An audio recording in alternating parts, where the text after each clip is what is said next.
आज women India movement की तरफ से ये प्रेस कॉन्फ्रेंस बुलाने का हमारा मकसद है कि जैसे कि आप सभी लोग जानते हैं कि किस तरह स्टेट गवर्नमेंट और सेंट्रल गवर्नमेंट ने घरेलू गैस सिलेंडर गैस की कीमत एकदम से बढ़ा दी है। इसके खिलाफ हम लोग यहाँ पर जमा हुए हैं। सिर्फ गैस ही नहीं, तमाम घरेलू चीज़ें, खाने पीने की चीज़ें, हर किसी पर टैक्स लगाया गया है। सारी चीज़ों के दाम आए दिन बढ़ाते चले जा रहे हैं। तो ये जो बढ़ोतरी की जा रही है, इसकी वजह से आम जनता को कितनी तकलीफ़ हो रही है, कितनी परेशानियों का उनको सामना करना पड़ रहा है, इसके बारे में हमने ये प्रेस कॉन्फ्रेंस रखी है। वुमेन इंडिया मूवमेंट की तरफ से अप्रैल 18 से लेकर अप्रैल 28 तक हमारा एक कैंपेन चलाने वाले हम लोग इसके खिलाफ, जिसमें गवर्नमेंट की तरफ से जो हर चीज़ के रेट बढ़ाए गए हैं उसके बारे में हम प्रेस कॉन्फ्रेंस करेंगे और प्रोटेस्ट वगैरह भी करेंगे। जैसा कि आप लोग जानते हैं कि स्टेट गवर्नमेंट और सेंट्रल गवर्नमेंट्स ने बहुत सारी स्कीमों का लोगों से वादा किया था। कुछ हद तक वो स्कीमें उन्होंने लागू भी करे और कुछ हद तक उस पर काम भी हुआ, लेकिन आते आते एकदम से इन स्कीमों के जो फ्री का उन्होंने दावा किया था, इसके बाद लोगों के ऊपर डबल बिल गवर्नमेंट की तरफ से लागू किया जा रहा है। तो ये बहुत एक गलत चीज़ हो रही है आम जनता के साथ। गरीब लोग जो पहले ही जिनकी ज़िंदगी इतनी मुश्किल है, जिनको खाने नहीं मिल रहा, जिनके पास अच्छा काम नहीं है, रोज़गार नहीं है, बड़ी मुश्किल से वो अपना घर संभाल रहे, ऐसे हालात में अगर गवर्नमेंट इसी तरह चीज़ों के प्राइस बढ़ाते चले गए तो वो लोग क्या करेंगे? मिडिल क्लास के लोग क्या करेंगे? ये हमारी सोच उन लोगों के लिए है। हम चाहते हैं कि गवर्नमेंट इसके बारे में ये करे, जितना हो सके हमें अपनी आवाम को राहत पहुंचाने का काम करना था, लेकिन गवर्नमेंट इस चीज़ में फेल है। हम देख रहे हैं कि गवर्नमेंट ने गृह ज्योति की एक योजना लॉन्च किए थे, जिसमें लोगों को बिजली मुफ्त दी जाएगी। कुछ महीनों तक बिजली मुफ्त देने के बाद आज हमारे जो वोल्टेज है, हमारा जो बिल है, वो डबल आया जा रहा है। और इसी तरह बस के दाम बढ़ाए गए और नंदिनी दूध, जो यहाँ कर्नाटक में नंदिनी दूध मिलता है, उसके भी दाम 1 लीटर के ऊपर 4-4 रुपये बढ़ा दिए गए हैं। मेट्रो ट्रेन का किराया बढ़ाया गया, पानी का बिल बढ़ाया गया, हर चीज़ों का दाम बढ़ाया जा रहा है। तो ये बहुत ही गलत हमारी गवर्नमेंट की तरफ से लोगों को लूटने का काम एक चल रहा है। इसको रोकने के खिलाफ हमारा ये काम है। और 2014 से पहले एक सिलेंडर की कीमत 414 रुपये हुआ करती थी। जिस वक्त सेंट्रल गवर्नमेंट हुकूमत में आई, बीजेपी गवर्नमेंट आई, उस वक्त मोदी जी ने कहा था, नरेंद्र मोदी ने, कि हम अच्छे दिन लाएंगे। लेकिन हम देख रहे हैं कि 2014 से आज 10 साल के बाद जो गैस की कीमत 414 रुपये थी, आज उसकी कीमत 1100 रुपये तक बढ़ चुकी है। तो एक आम आदमी के ऊपर कितना बड़ा बोझ है ये हमें देखना है। और जैसे कि आप लोग देख रहे हैं कि उन्होंने कहा था कि सब्सिडी मिलेगी, लेकिन किसी को सब्सिडी मिल रही है और किसी को सब्सिडी नहीं मिल रही। 6-6 महीने तक लोगों के अकाउंट में पैसे नहीं आ रहे। और गृह लक्ष्मी की एक स्कीम निकाले थे, जिसके तहत घरेलू औरतों को हर महीने 2000 रुपये मिलेंगे गवर्नमेंट की तरफ से। वो भी 2000 रुपये बहुत सारी लेडीज़ को अभी तक नहीं मिले। 1 महीने अगर पैसे मिल रहे तो 2 महीने उसके पैसे नहीं आ रहे। ये सारी चीज़ों में गवर्नमेंट जो वादा की थी, ये सारी स्कीम के ज़रिए हम लोगों को राहत पहुंचाएंगे, हम लोगों की आसानी करेंगे करके, ये सारी चीज़ों में उल्टा लोगों के ऊपर और ज़्यादा बोझ बन गया है। इसके खिलाफ हम यहाँ पर बात कर रहे हैं। और कुछ दिनों पहले आप लोगों ने देखे कि किस तरह शिवमोगा में एक कॉलेज में 2 ब्राह्मण लड़कों को, उनका एक अकीदा रहता है, वो जैनवा पहनते हैं, उनका मजहबी एक तरीका है, वो लोग वो जो धागा पहनते हैं, उस धागे को निकालने के बारे में प्रिंसिपल ने सिर्फ वो निकालने के बारे में वहाँ पर इस एग्ज़ाम हॉल में निकालने के लिए कहा था। तो उस वक्त वो लड़के लोग और वहाँ का पूरा लोग मिलकर क्या है, उस प्रिंसिपल के खिलाफ उन्होंने आवाज़ उठाई। और उसी वक्त हमारी पूरी सिस्टम क्या है, एकदम से ये होकर उन्होंने प्रिंसिपल को सस्पेंड कर दिया। तो मेरा यहाँ पर सवाल ये है कि जिस प्रिंसिपल ने रूल फॉलो किया, तो आप उस वजह से प्रिंसिपल को सस्पेंड कर रहे हैं। तो यही रूल हिजाब के वक्त पर भी उन्होंने कहा था कि हम जिस तरह मुसलमान लड़कियों को कॉलेज से बाहर उनका हिजाब निकाला जा रहा था, उस वक्त के प्रिंसिपल ने भी कहा था कि मैं रूल फॉलो कर रहा हूँ, तो उस वक्त के प्रिंसिपल को आप लोगों ने सस्पेंड क्यों नहीं किया? ये भेदभाव आप लोग क्यों कर रहे हैं? ब्राह्मण समाज, दूसरे समाज में अगर कोई परेशानी आती है तो आप स्ट्रिक्टली जल्द से जल्द एक्शन लेते हैं, और यही जब बात मुस्लिम समाज के ऊपर आती है तो आप लोग कोई भी एक्शन नहीं लेते। हमारा ये सवाल है कि ये भेदभाव क्यों? जब तक हमारे देश में हिंदू मुसलमान के झगड़े चलेंगे, हमारा देश तरक्की नहीं कर सकता। और आज हम देख रहे हैं कि हमारी जो गवर्नमेंट है, जो सेंट्रल गवर्नमेंट और स्टेट गवर्नमेंट का खास नज़र उनकी इसी चीज़ पर है कि जहाँ भी हो खाली हिंदू और मुसलमान के झगड़े फैलाएं। इसके खिलाफ भी हमें काम करने की ज़रूरत है। कुछ दिनों पहले देखा गया कि किस तरह बीजापुर के एमएलए ने हमारे नबी सल्लल्लाहु अलैहि वसल्लम की शान में गुस्ताखी करे। ये बात बिल्कुल भी बर्दाश्त करने के लायक नहीं है। ये किस हद तक सही है कि आप एक समाज के लोग उठते हैं और दूसरे समाज के लोगों की भावनाओं पर ठेस पहुंचा रहे, दूसरे समाज के लोगों के रहनुमाओं की आप लोग क्या है गुस्ताखी कर रहे हैं उनके शान में। ये चीज़ वुमेन इंडिया मूवमेंट कभी भी बर्दाश्त नहीं करेगी। इस मीडिया के ज़रिए, इस प्रेस कॉन्फ्रेंस के ज़रिए मैं ये मैसेज देना चाहती हूँ कि जल्द से जल्द ऐसे लोगों के खिलाफ कार्रवाई होनी चाहिए जो हेट स्पीच फैला रहे, जो नफरत फैला रहे, इस देश को बर्बाद कर रहे हैं। ऐसे लोगों को आप लोग अरेस्ट क्यों नहीं कर रहे? ये आप ही के पार्टी के लीडर्स हैं। एक पार्टी में होने के बाद उनके ऊपर जो जिम्मेदारी बनती कि वो सबको एक साथ लेकर चलना, लेकिन ये लोग वो काम नहीं कर रहे। ये एक समाज को हर वक्त नीचा दिखा कर उनको कमज़ोर बनाते चले जा रहे हैं। ये कभी भी बर्दाश्त नहीं किया जाएगा। और साथ ही हमने देखा कि कुछ दिनों पहले बहुत कोशिश करने के बाद भी पार्लियामेंट में वक्फ का बिल पास कर दिया गया। क्यों? क्या वक्फ सिस्टम सिर्फ मुस्लिम समाज में है? नहीं, वक्फ सिस्टम हिंदू समाज में भी है। हिंदू मठ मंदिरों के 4 स्टेट में 8 लाख से ज़्यादा ज़मीनें मौजूद है। डाटा हमारे पास इसका है। और वक्फ बोर्ड के पूरे हिंदुस्तान में मिलाकर भी 9 लाख की ज़मीन नहीं है। 9 लाख एकड़ ज़मीन पूरे हिंदुस्तान में मिलाकर भी वक्फ के पास नहीं है। तो ये किस बिना पर आप वक्फ बोर्ड की ज़मीनों पर अपना कब्जा कर रहे हैं? आपको तो चाहिए था कि सबको एक नज़र से आप लोग देखते हैं। हिंदू मठ मंदिर, क्रिश्चियन, सिख, हर किसी के समाज में ये सिस्टम होता है कि वो अपनी तरफ से चैरिटी करे, अपनी तरफ से अपने मजहब को बढ़ाने, अपने इसको बढ़ाने के लिए कुछ दान करे। तो जब मुसलमान समाज ये काम कर रहा था तो आप उसी पर क्यों नज़र रखे हुए? हम इस मीडिया के ज़रिए इस बात की भी कंडेम करते हैं कि इस वक्फ बोर्ड जो आपने कानून लागू किया है, वक्फ अमेंडमेंट बिल, इसको आप लोग को वापस लेना है। खास हमारा मकसद हर एक लोगों के लिए काम करना है। महंगाई से 2-4 आज जो आवाम हो रही है, जितना महंगाई का बोझ एक आम इंसान के ऊपर आ रहा है, इसके खिलाफ वुमेन इंडिया मूवमेंट की जो एक कैंपेन चल रहा है, अप्रैल 18 से लेकर अप्रैल 28 तक, आप सभी इसका एक हिस्सा बनिए।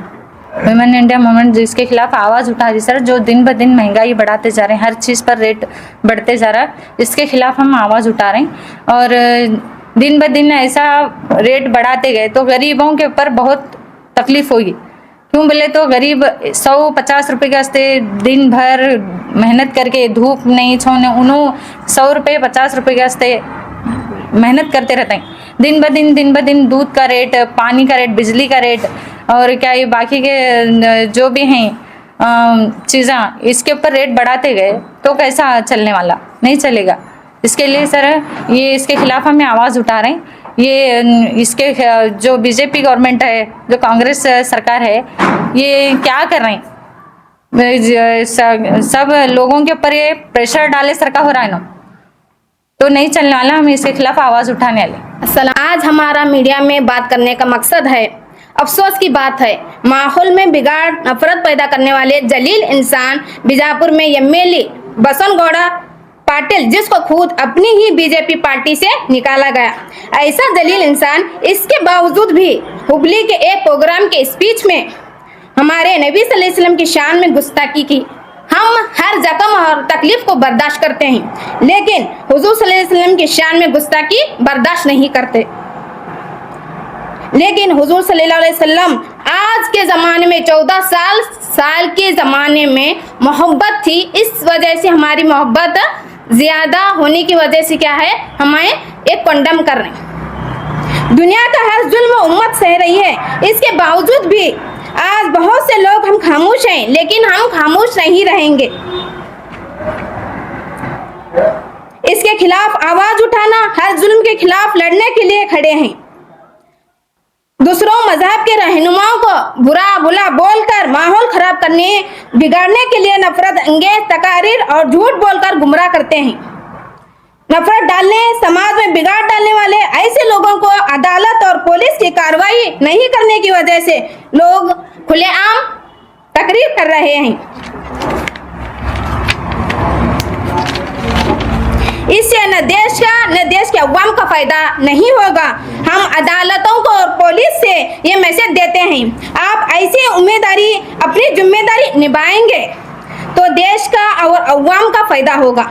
आपकी सही जिम्मेदारी न अदा करने की वजह से अवाम का भरोसा उड़ जाएगा और ऐसे जालिम और ज्यादा भोंकने वाले नालायक लोग बढ़ेंगे। इससे मजहबी नफरतें बढ़ेगी, भाईचारा आपसी में खत्म हो जाएगा। हम आप अदालतें पुलिस को आपकी जिम्मेदारी याद दिला रहे हैं।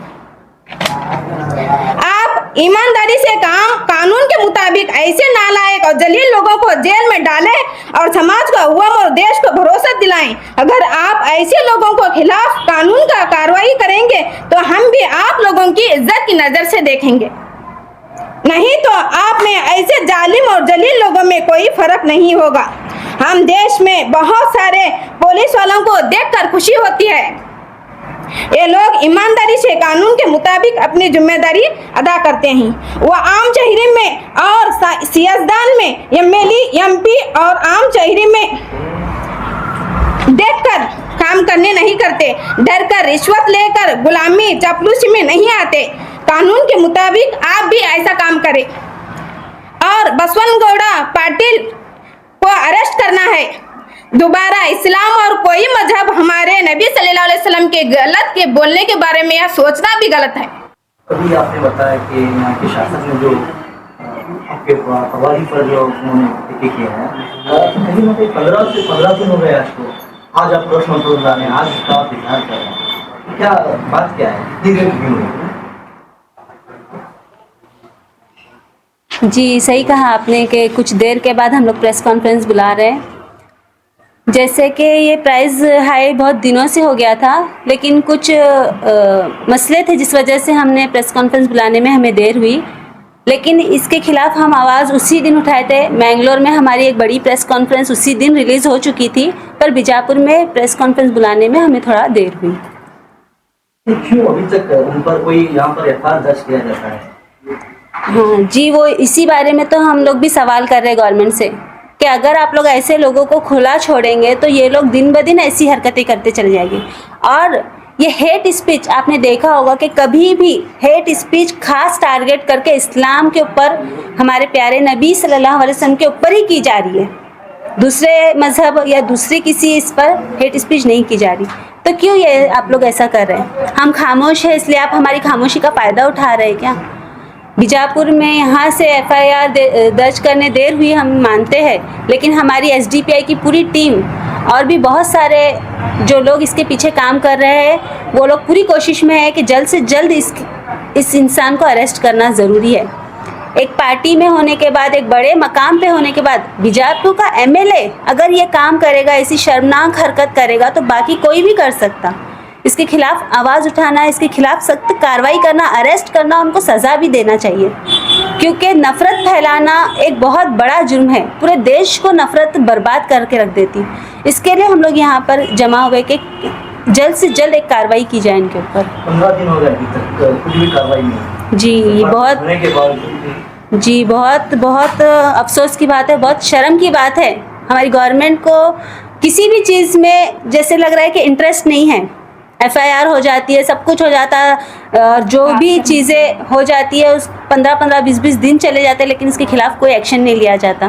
तो ये हमारी डिमांड्स है यहाँ पर कि इसके खिलाफ एक्शन लिया जाए और उसे अरेस्ट किया जाए। बाद में कांग्रेस की ही सरकार है। जी, कांग्रेस सरकार होने के मुस्लिम के फेवर में मानी जाती है सरकार, तो फिर क्यों एक्शन नहीं? पता नहीं कांग्रेस सरकार तो हमेशा से बोलती है ये कि हम मुस्लिम के फेवर में है, लेकिन हमने देखा है कि जब भी मुसलमानों के ऊपर कोई आंच आई तो कांग्रेस के नेता, कांग्रेस के लीडर्स कोई भी आगे आकर हमारे बारे में बात नहीं करते। पता नहीं वो लोग कहाँ छुप के बैठ जाते।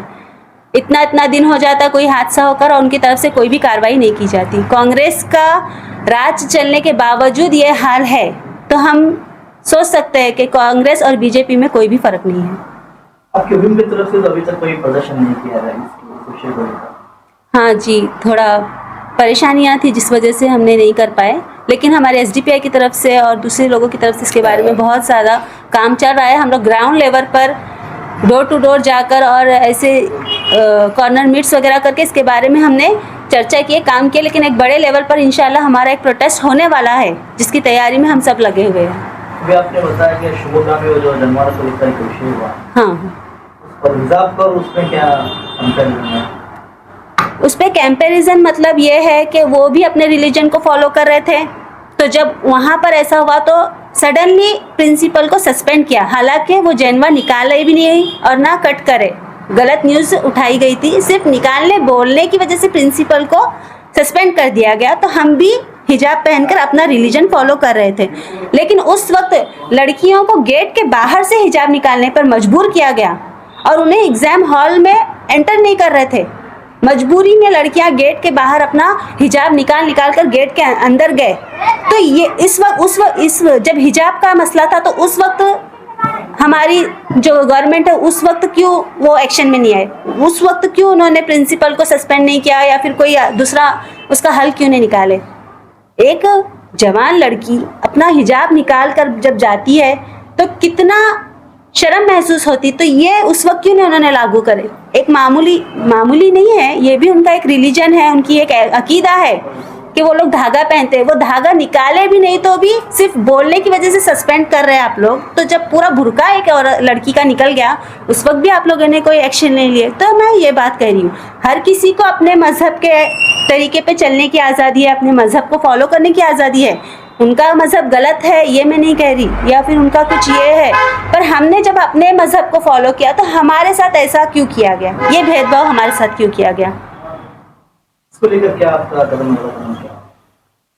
अगला कदम अगर इसी तरह होगा, इसी तरह अगर गवर्नमेंट हमारे फेवर में काम नहीं करेगी तो हम इसके खिलाफ फिर प्रदर्शन करेंगे, प्रोटेस्ट करेंगे। हिजाब के वक्त में भी हमने बहुत सारे प्रोटेस्ट किए थे। उस वक्त बीजेपी गवर्नमेंट थी, अब कांग्रेस गवर्नमेंट है। मैंने आपसे बोली ना, बीजेपी और गवर्नमेंट में कुछ फर्क नहीं दिखाई दे रहा, क्योंकि कांग्रेस सिर्फ नाम के लिए हम मुसलमान के सपोर्ट में है, हम मुसलमान के सपोर्ट में बोलते। जब हिजाब का मसला हुआ था, कांग्रेस अगर हुकूमत में नहीं थी तो भी वो लोग एक स्टैंड ले सकते थे, लेकिन उन्होंने उस वक्त कुछ भी नहीं कहा। बीजेपी गवर्नमेंट के इसमें आने के बाद ये सब हुआ, लेकिन कांग्रेस उसके खिलाफ बात तक नहीं करी। तो अब हम क्या सोच सकते कि कांग्रेस हमारा कुछ भला कर सकती। ये तो हमारी बहुत बड़ी नादानी होगी कि हम ये सोच के बैठ गए कि अगर कांग्रेस हमारे साथ है करके। कांग्रेस प्रिंसिपल को गुलाब को अवार्ड दे रही थी। हाँ, उस वक्त जब हिजाब का मसला हुआ तो उल्टा उस प्रिंसिपल को अवार्ड दिया गया। ये बहुत ज़्यादा भेदभाव किया जा रहा, ये जानबूझकर ऐसा किया जा रहा। ये बढ़ती महंगाई को लेकर आपने तो अभी तक कहाँ पर प्रदर्शन नहीं किया। पिछले दिनों केंद्र सरकार द्वारा गैस पर बचाव किया, पेट्रोल डीजल के दाम बढ़ाए, उस पर तो विंग की तरफ से या तो एसडीपीआई की तरफ से कोई आंदोलन नहीं हुआ? जी, अभी चल रहा है ये। फर्स्ट अभी हमारा प्रेस कॉन्फ्रेंस के बाद हमारा एक प्रोटेस्ट भी होने वाला है और दूसरे स्टेट्स में हमारी प्रेस कॉन्फ्रेंस भी हो चुकी और वहाँ पर प्रदर्शन प्रोटेस्ट वगैरह चल रहा है। प्रदर्शन का कोई डेट आपने फिक्स किया है? अभी तो डेट फिक्स नहीं किया, लेकिन 28 से पहले हमारा प्रदर्शन होगा इंशाल्लाह। किस तरह से प्रदर्शन करेंगे? जिस तरह लोगों को जमा करके और जो हमारे अंबेडकर सर्कल वगैरह या डीसी ऑफिस के पास जाकर इंशाल्लाह करेंगे। रैली का मुखांतरी होगा, रैली के जरिए करेंगे या सिर्फ जिलाधिकारी को मंजूरी दी जाएगी? देखेंगे क्या होगा, हालात को देखकर उस हिसाब से हम लोग डिसाइड करके प्रोटेस्ट करेंगे। कम से कम 100 लोगों को तो जमा करेंगे। विंग की तरफ से किया जाएगा या एसडीपीआई की तरफ से? दोनों की तरफ से। हम एसडीपीआई की वुमेन विंग है, तो हम उनके बिना तो हम कोई काम नहीं कर सकते, तो उनके साथ मिलकर। फिर आप प्रेस कॉन्फ्रेंस में आती हैं, वो क्यों नहीं? क्योंकि मसला औरतों का है, घर में औरतें खाना बना रही, गैस के भाव इतने ज़्यादा बढ़ेंगे तो जेंट्स आकर अगर बोलेंगे तो उनकी बात का ज़्यादा दबाव नहीं होगा, इसलिए औरतों की परेशानियों को लेकर औरतों को ही आगे आना पड़ रहा, तो हमें अपने घरों से निकल कर आके यहाँ पर बात करना पड़ रहा। नाम बोलो, पूरे नाम बोलो। मेरे बहुत नाम बोलो।